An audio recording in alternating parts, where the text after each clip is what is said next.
Hello, hello les amis! Aujourd'hui, j'ai la chance de recevoir une de mes amies, une personne qui m'est chère. Ceux qui me connaissent évidemment vont très vite la reconnaître et voir de qui je parle. Pour moi, c'est un exemple. Pour ceux qui connaissent cette citation, saute et le filet apparaîtra. À 18 ans, elle quitte la Colombie, son pays natal, où elle devait rentrer à l'université, tout sur un coup de tête. Elle arrive en Suisse et là, elle tombe amoureuse de Genève, aussi bien au sens propre comme au figuré.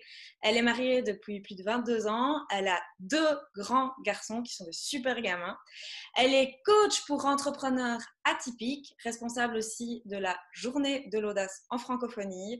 C'est une pépite dans ma vie d'ailleurs et pour tous ceux qui la côtoient. Et on accueille aujourd'hui Sonia Chardonnance. Merci Sonia de nous rejoindre. Coucou France, merci pour ta présentation. C'est toujours agréable de se faire présenter par quelqu'un d'autre. Oui, c'est chouette, hein? Moi j'aime bien Oui. aussi. En plus, c'était vraiment, enfin, voilà, ça fait quand même quelques années qu'on se connaît maintenant, qu'on discute presque tous les jours par WhatsApp. Oui, tu fais partie des gens qui sont vraiment importants pour moi et c'est pour ça que j'avais envie de partager avec toi cet échange parce que tu fais partie aussi de tous ces entrepreneurs qui un jour se sont lancés. Alors ton plus grand saut pour toi a peut-être été de quitter la Colombie vers un pays européen. Néanmoins, dans la vie, tu as eu d'autres grands sauts et on va en profiter pour en discuter aujourd'hui, toi et moi. Avec grand plaisir. Avant d'aller plus loin, comme pour chacun, je t'ai pêché une carte où je vais te demander un petit peu de te présenter au travers de cette carte. On sait que tu es coach pour les entrepreneurs atypiques. D'ailleurs, tu peux me définir c'est quoi atypique pour toi avant d'aller plus loin?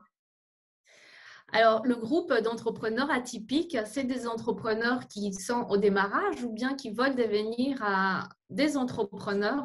Moi, j'appelle atypiques. Je ne sais pas si tu vas te reconnaître, ces entrepreneurs qui ont 1001 projets, qui courent dans tous les sens, qui ont un agenda de ministre et qu'en fin de semaine, ils ont l'impression qu'ils n'ont rien fait et que ne prennent peut-être pas le temps d'aller chercher des clients parce qu'ils sont débordés avec plein de choses techniques. Tout passionne et il peut être un petit peu sensible aussi. Certains, c'est une boîte à idées, ils sont ce cerveau qui part un peu en arborescence, qui est pour moi une force, mais qui peut de temps en temps être aussi un petit handicap. Tout à fait. Je comprends très bien ce que tu veux dire aussi, hein. Alors revenons à cette carte. Est-ce que tu la vois? Oui, je la vois. Alors, Donc, je dois me décrire par rapport à la carte. oui, C'est qu'est-ce bien que ça. tu vois et qu'est-ce qui résonne chez toi qui te fait penser à des choses que tu as pu, que tu peux vivre ou que tu as vécu ou aussi Alors, bien moi, je dans... vois une fille qui a les cheveux foncés, qui porte des boucles d'oreilles. Mais ce que j'aime, c'est que elle a la clé et elle a un cadenas.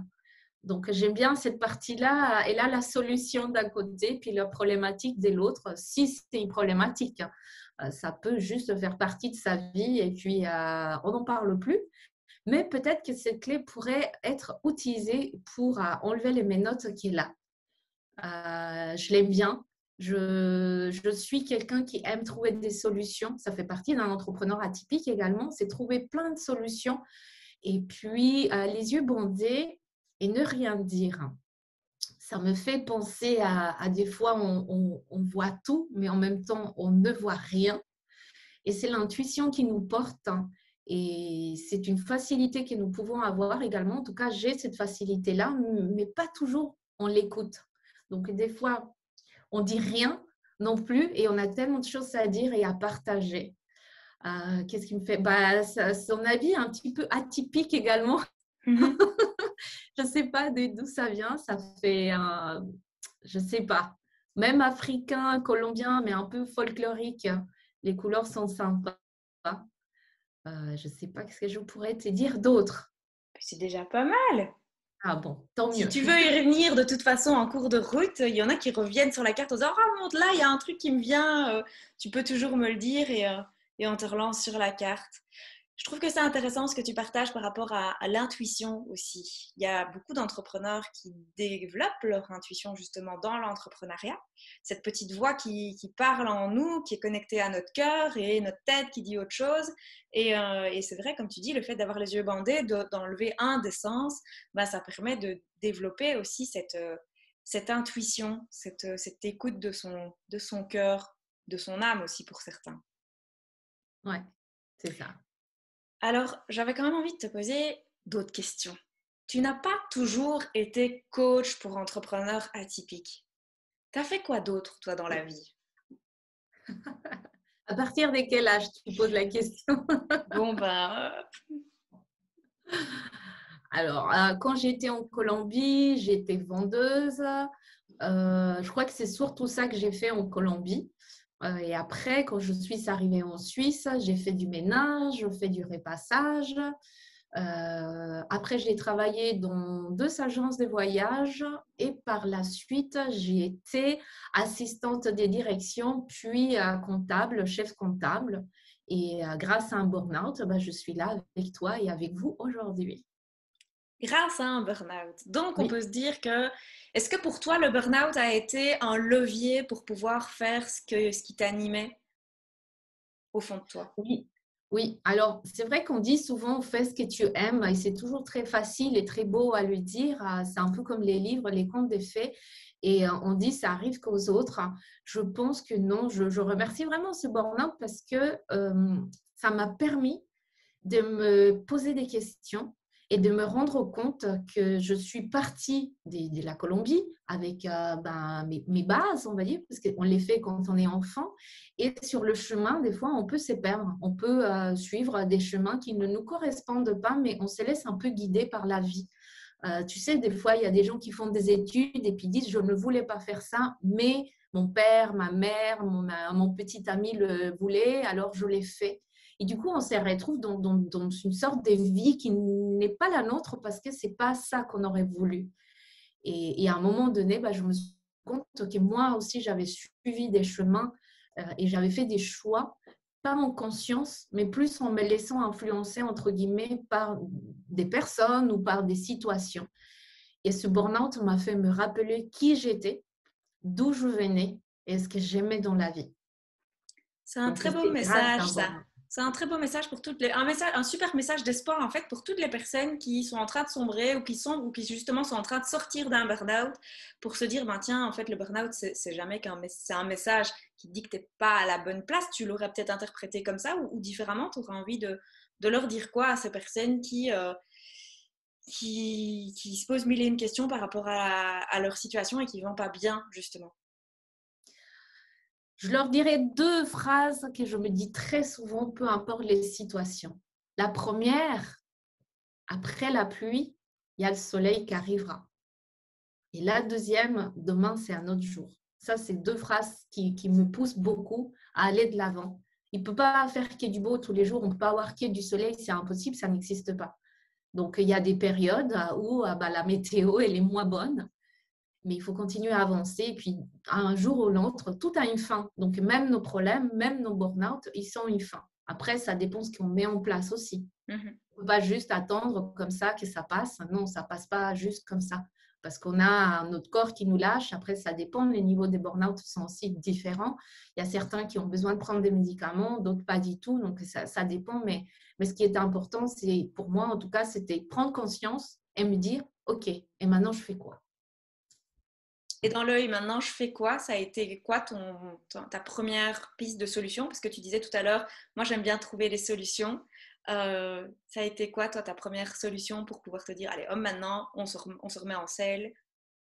Alors, c'est sûr qu'au début, ce n'était pas du tout ça. Il s'est passé quand même quelques mois parce que je ne comprenais pas ce qui m'arrivait. C'est quand même pas normal que tu aies un bon job, que tu gagnes super bien ta vie, que tu sois marié, que tu aimes ton mari, que tu aies tes enfants, que tu aimes tes enfants, que tu aies tout ce qui est matériel qui est là et quand même une partie qui n'était pas matérielle qui était là aussi, puis que ton corps t'est lâche, que tu pleures, que tu n'as plus le goût de vivre, tu n'as vraiment pas envie de vivre. C'était vraiment ça. Je m'endormais dans la voiture, mon corps n'était plus là. Et donc, il y a quand même des jours, des mois, des remarques des gens qui te disent oui, mais je ne comprends pas, pourquoi. Bref, donc il y a quand même une petite période qui était là, incompréhensible. J'étais un peu dans le brouillard, en train de me dire mais qu'est-ce qui m'arrive, qu'est-ce qui se passe. Mais j'ai pris un jour la décision de me dire ok, il faut que je retourne dans mes sources, dans mes bases. Et comme j'ai l'habitude chaque année d'aller en Colombie, là, je me suis dit, je retourne en Colombie. Et comme tu le sais, avec mon entourage, je demande toujours de l'argent. Et là, je me suis dit, je vais quand même le faire, même si je n'avais pas très envie, mais je l'ai fait quand même. J'ai récolté de l'argent. Et là, je suis arrivée en Colombie et j'ai été voir les enfants que j'ai l'habitude de voir, amener des cadeaux, amener des choses. Et je crois que c'était ça, en fait. J'avais besoin de revoir ça. C'est me dire, OK, j'étais perdue et c'est là que je me suis rendu compte. En fait, j'étais perdue. Je ne riais plus. Je me sentais, je n'avais plus de joie. Et eux, ils me demandaient rien. Ils me donnaient tout. Leur amour, leur sourire. Et je me suis dit, mais je suis en train, en fait, de me noyer dans un truc qui n'a pas de sens. C'est juste ça. J'avais juste envie de vivre et d'être qui j'étais. Donc, c'était ça, en fait. Le fait de repartir avec cette partie humanitaire m'a fait à nouveau toucher mon cœur qui était en train de s'affaiblir, en fait, de plus en plus. L'amour, c'était comme si je l'avais mise dans une boîte et puis que j'allais très peu le visiter. C'est un petit peu, si je peux résumer, est-ce que tu as ressenti dans cette période justement où tu sentais que je vais dire, tu sombrais, une part de culpabilité par rapport à justement que tu avais tout et qu'au fond, ben, ça n'allait pas en toi. Est-ce que tu ressentais à cette période-là une sorte de culpabilité? Bien sûr, parce que mes amis me disaient, ah oui, mais de quoi tu te plains? C'est quoi ton problème? Et donc, du coup, tu n'oses pas dire ce que tu ressens parce que même toi, tu ne comprends pas du tout ce qui t'arrive. Donc, comment aller expliquer à quelqu'un parce que tu ne sais même pas? C'est très compliqué. Et il y a une fois que tu dis que tu es en burn-out, là, comme par hasard, tout le monde dit, ah, j'en ai vécu un, ma tante, ma soeur, mon collègue. Et tu te dis, ah, ça n'arrive pas qu'à moi, en fait. Je ne suis pas la seule. Et tu commences un peu à comprendre qu'est-ce qui se passe, qu'est-ce qui s'est passé, et puis tu commences un peu à faire des connexions. Et du coup, dans la deuxième partie, ce que j'entendais aussi, c'était le retour à la simplicité, aux Oui, choses simples de la vie. oui.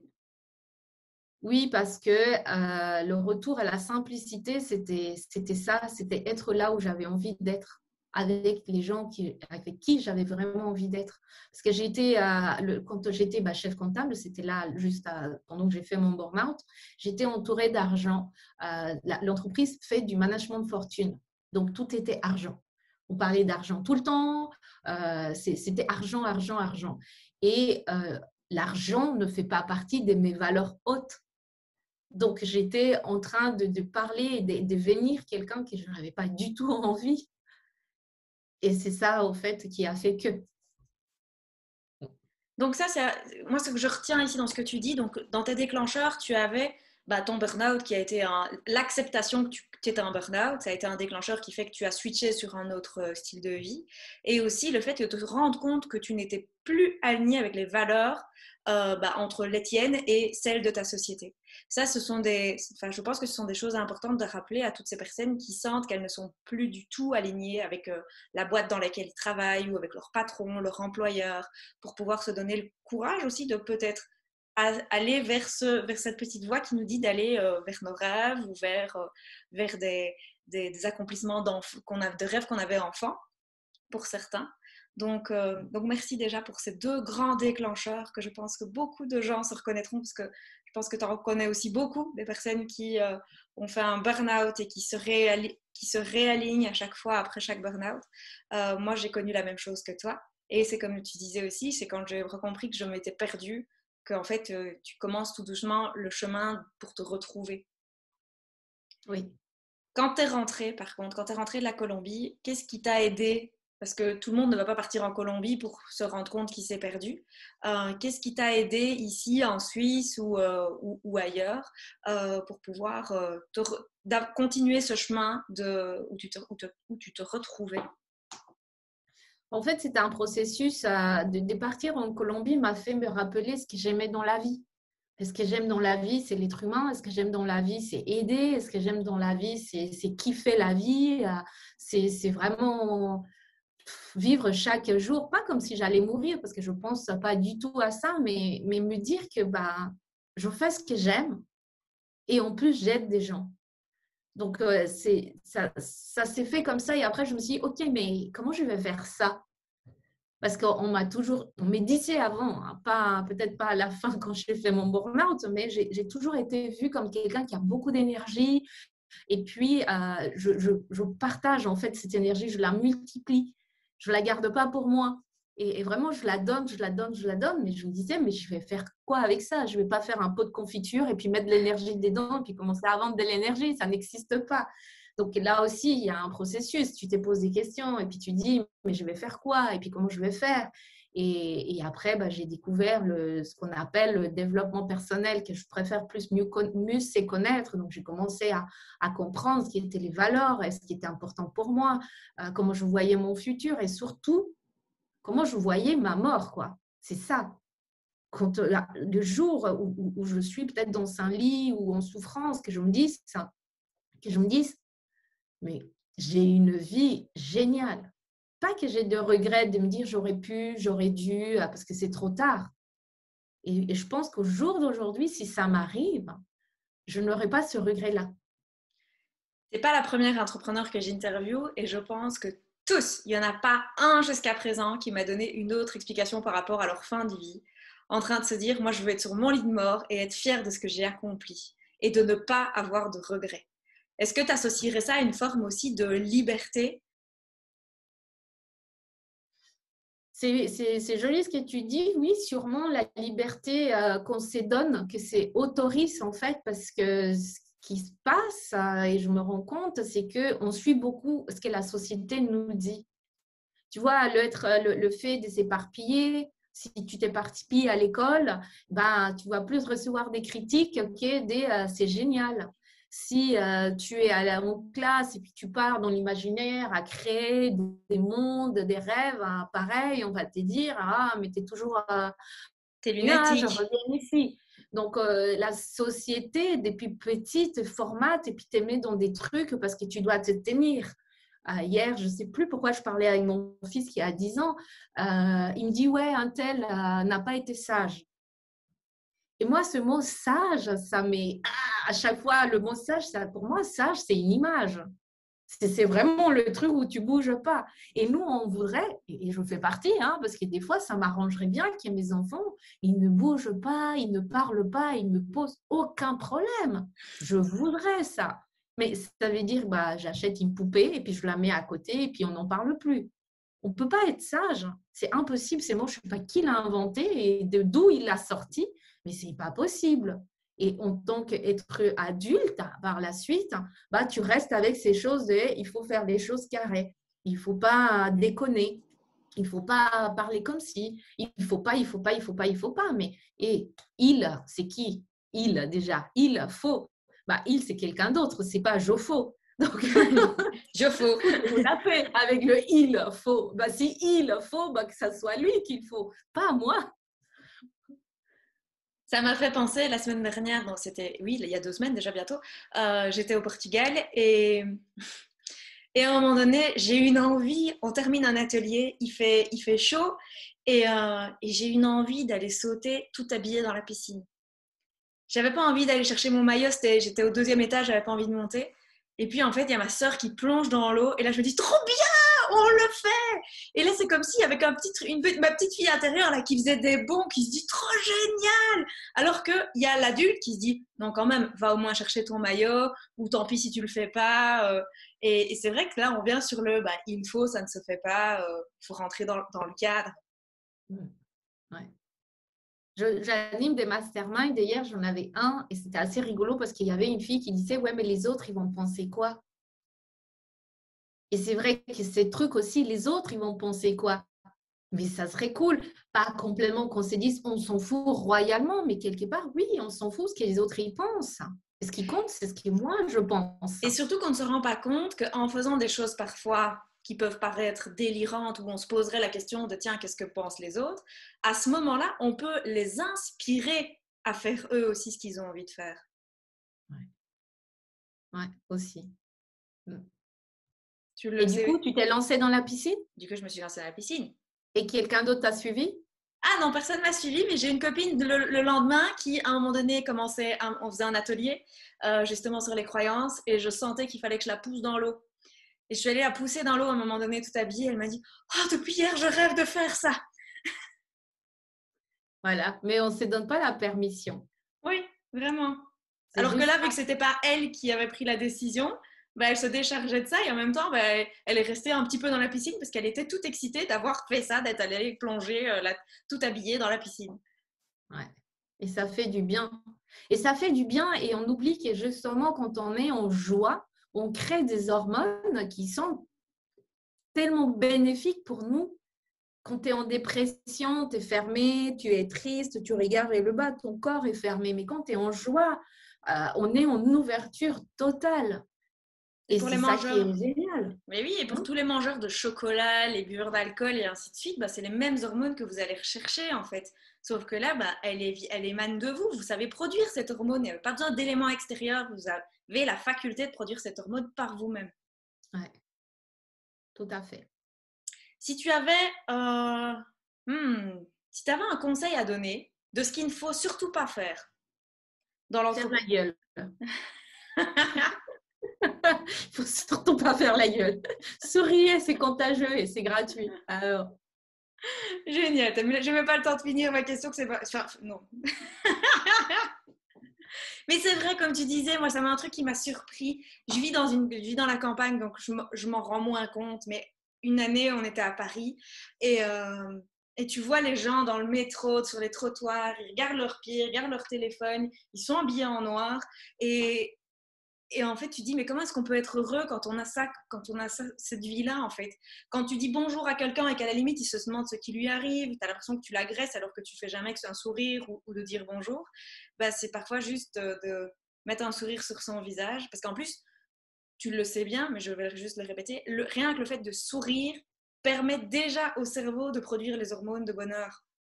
ouais, ouais. C'est pas camoufler l'émotion, c'est juste se dire, hop, je crée une autre émotion, un autre champ de vision aussi. Et tu le partages aussi. Ben oui.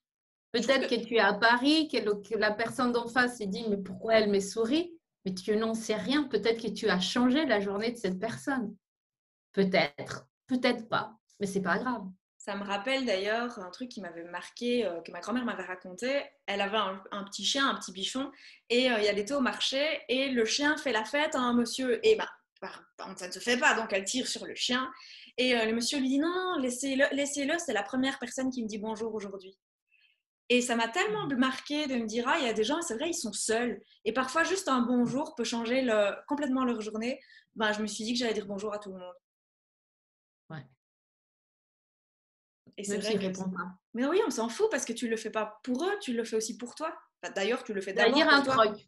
Là, du coup, c'est un troc. Je t'ai dit bonjour en attendant que toi aussi tu me dises bonjour. Donc, pour moi, ça, c'est un troc.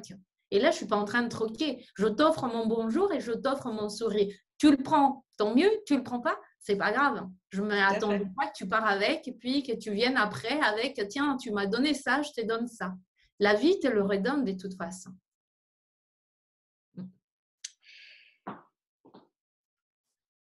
Si on met ce conseil de sourire, si on met ce conseil en application tous les jours, à quoi est-ce qu'il faudrait quand même faire attention, d'après toi?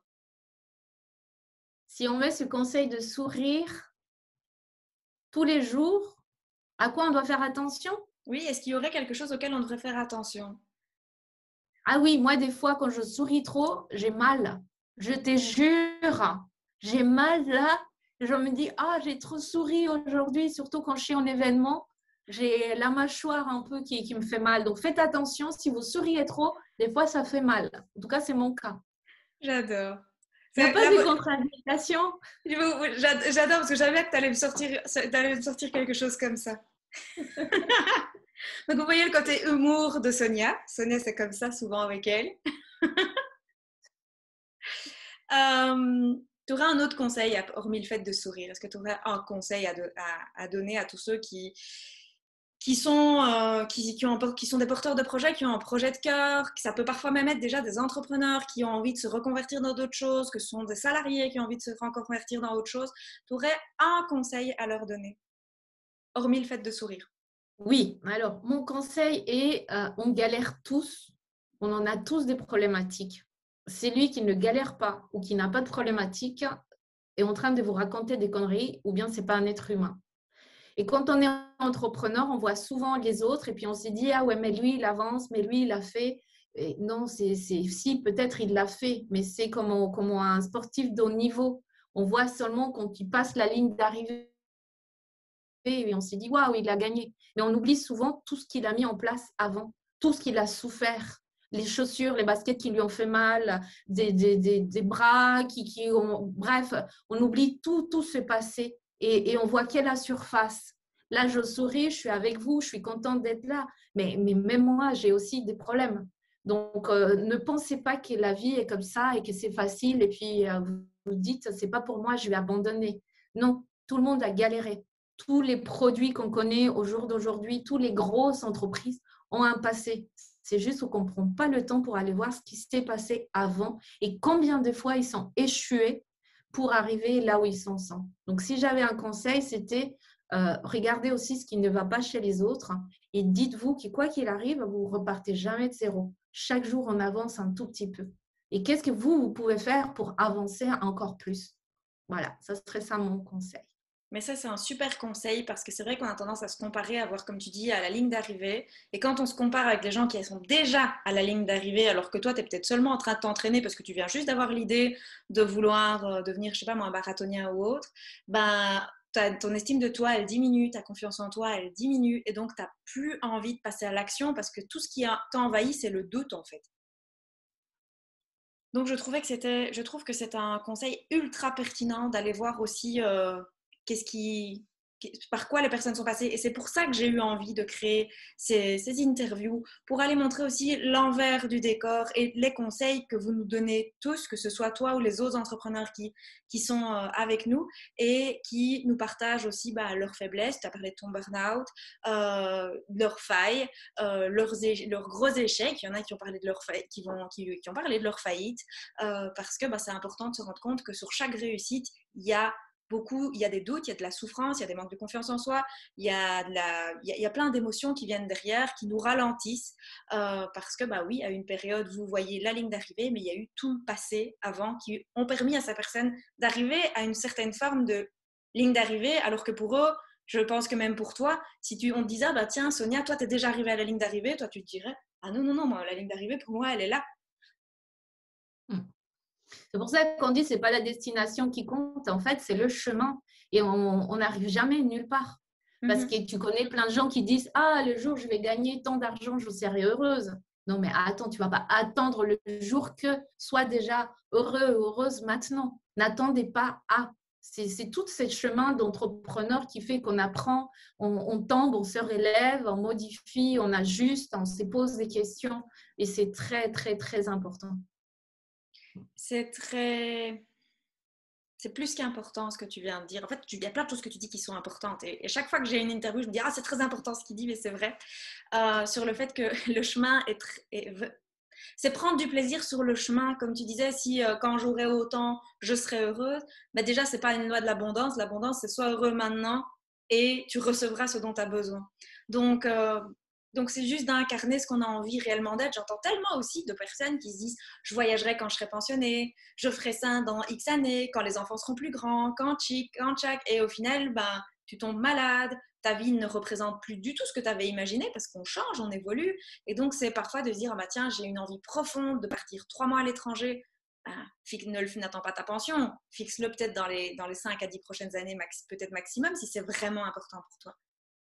Pareil pour l'entrepreneuriat. Ah, j'ai un projet qui me titille, je sais pas par où commencer. Tu es avec 2 coachs là, il y en a 2. Donc, tu peux aussi du coup te faire accompagner pour pouvoir avoir les premiers pas, les steps, les stratégies, travailler ton état d'esprit aussi, tes peurs, tes doutes et autres, parce que ça, c'est important aussi de ne pas être seule. Toutes les deux, on a créé nos masterminds et c'est de pouvoir justement être en groupe pour pouvoir partager ce qu'on vit. Oui. Ouais. est-ce qu'il... Je regarde un petit peu dans ce que j'ai comme question. Quel serait pour toi le premier step? Juste le premier pas pour les personnes qui ont envie de se lancer dans leur projet. Mais ils ont 4 milliards de doutes, ils savent pas, mais ils sentent au fond d'eux qu'ils doivent changer d'orientation. Ce serait quoi pour toi le premier step? Alors, je dis toujours que quand on a peur, c'est parce on voit, on imagine plus des pertes que des gains. Et ça, c'est vraiment très important. Quand on a peur, c'est parce qu'on voit plus des pertes que des gains. Si on voyait des gains, on n'aurait pas peur. On aurait juste envie de démarrer. Et des fois, c'est assez important de noter. On dit, ouais, je les ai dans ma tête. Non, mais vraiment, notez pourquoi vous avez peur. Parce que ces peurs-là, c'est des clignotants. C'est juste, ils sont là pour vous protéger, pour vous dire, hé, moi, j'ai peur de ça. Mais après, ça ne veut pas dire qu'ils sont raisons ou ils sont torts, nos peurs. Mais ils sont là pour nous rappeler qu'on prend des risques aussi. Et quand on devient entrepreneur, c'est prendre aussi des risques. C'est pour ça que je disais, il n'y a pas que de tout. Si vous pensez que devenir entrepreneur, ça veut faire que vous n'allez plus avoir des patrons, bah, vous vous trompez. Les patrons, c'est nos clients.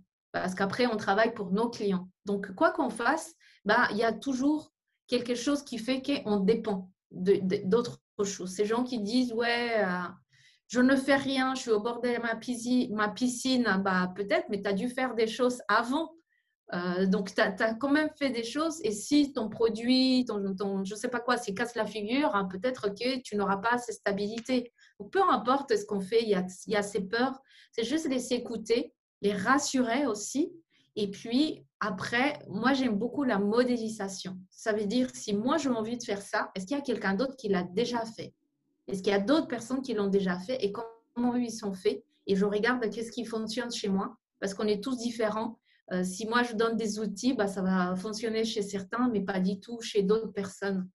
Mais la première chose à faire, c'est comme un état des lieux, un bilan pour savoir c'est quoi mes peurs, qu'est-ce que je peux gagner aussi, qu'est-ce que je peux perdre, est-ce que je suis prêt ou prête à prendre ce risque, quelque part, de perdre.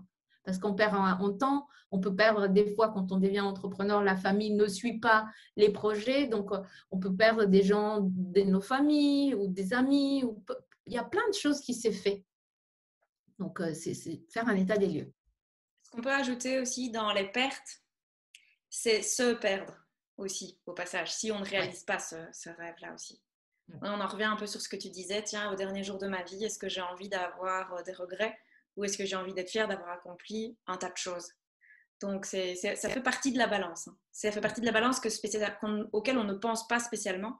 Mais en dehors de perdre peut-être des membres de sa famille qui ne vont pas vous suivre parce qu'ils ne vont pas comprendre ce que vous faites ou qui vous êtes en train de devenir, parce qu'ils ont peur, soit pour eux, soit parce que ça réveille des choses en eux, soit tout simplement vous n'allez plus être aligné avec leurs valeurs.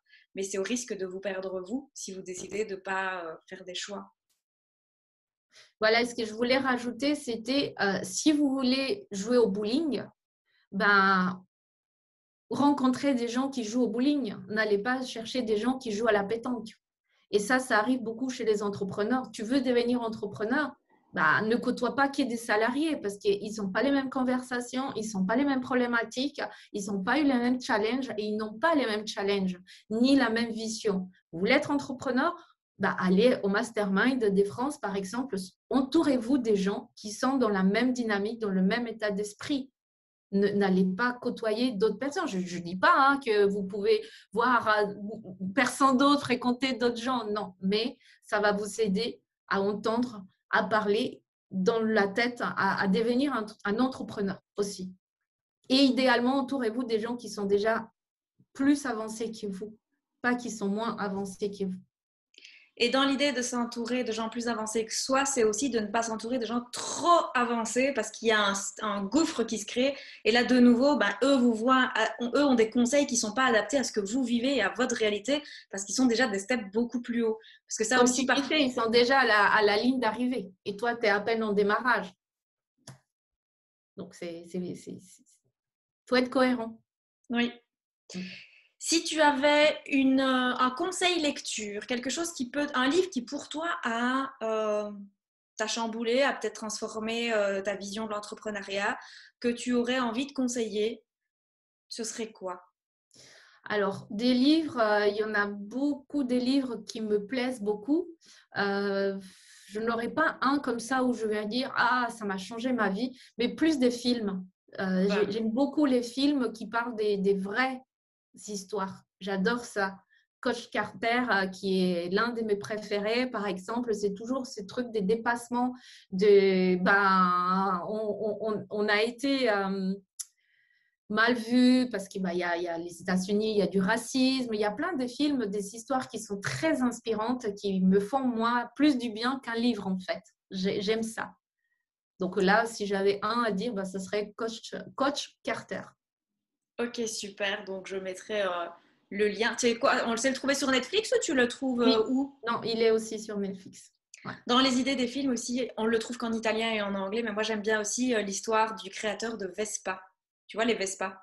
Oui, Et ah, bien je sur ne connais pas Netflix cette aussi, histoire. il est en sous-titré en anglais, autrement c'est en italien. Et j'ai trouvé que c'était vraiment très intéressant de voir le mindset, toujours recherche de solutions dans une époque où on était dans une crise économique et où il y avait des stocks de Vespa qui restaient là. Comment on en a fait une image de marque et la Vespa qu'on connaît toujours au jour d'aujourd'hui. Ouais, Le mindset, l'entrepreneur, c'est du mindset. ouais. Est-ce que tu as envie encore d'échanger quelque chose, de partager une chose à la communauté? Ou est-ce que c'est bon pour toi? Je leur dirais juste, vous avez beaucoup de chance d'être avec France. C'est T'es génial. mignonne. Vraiment, elle est simple. Elle explique vraiment les choses facilement. Donc, je pense que vous devez vous régaler à suivre France. Je peux vous dire que vous êtes au bon endroit. C'est une personne géniale. Elle a toujours le smile aussi. C'est assez incroyable. France, elle a toujours le sourire. Et moi, j'adore ça. Donc, vous ne pouvez que suivre France. Voilà. T'es super mignonne, c'est super gentil. On n'a pas l'habitude encore d'accueillir tout ça. D'ailleurs, c'est quelque chose je me suis dit que j'allais mettre davantage en application le fait d'accueillir ce genre de gentillesse. Donc, merci. Du coup, aussi, ben oui, du coup aussi, moi, je vais mettre aussi tes liens. Donc, ils seront au-dessus, en bas, à gauche, à droite, en fonction de la plateforme sur laquelle vous verrez cette interview. Vous avez déjà le site internet de Sonia qui est en dessous d'elle, donc soniachardonnance.com. Là, on peut retrouver toutes tes infos. Tu as tes liens vers Facebook, tes groupes, et ainsi de La suite. totale. La totale. Le Ouais. site internet complet, voilà. Mm. Eh bien, un tout grand merci pour ce temps passé avec moi, avec nous d'ailleurs. Merci Sonia. Merci à toi et merci à vous de nous avoir écoutés jusqu'à la fin. Et oui, merci beaucoup à vous. Je vous souhaite de passer une excellente journée. On se retrouve mercredi prochain pour une nouvelle interview, un nouvel intervenant surprise, un entrepreneur aux multiples facettes. Et je vous souhaite de passer une excellente journée. Ciao. Bye bye!